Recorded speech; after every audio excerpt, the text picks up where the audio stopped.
There are only 2 types of egg-laying mammals in the world: the aquatic platypus and 4 species of echidna.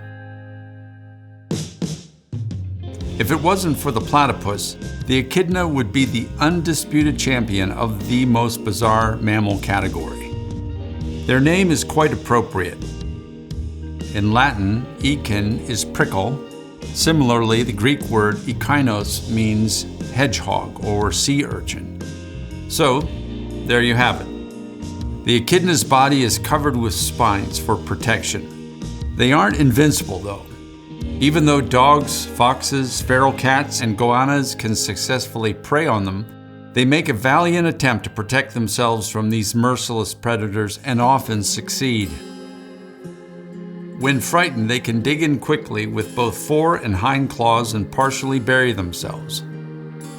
They curl up, hedgehog-like, to protect their vulnerable underbelly. But they too are merciless predators to certain insects. They have a tiny mouth at the end of a narrow snout which contains a long mucus-coated tongue. Its claws on its front paws tear open ant hills and termite mounds with aplomb. Then their long, sticky tongue slithers hither and thither through the tunnels and chambers like a living sticky trap, collecting ants or termites or grubs or other 6-legged munchables. Echidnas don't have teeth, so their catch is crushed to an insect paste between the tongue and the floor of their mouth and promptly swallowed.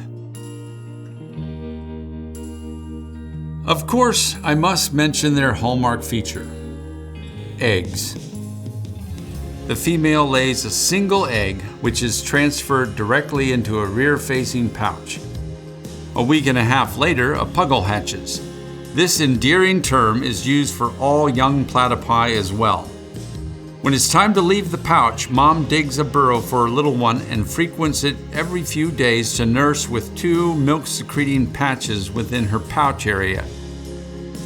The puggle is eventually ousted and weaned when he gets too prickly.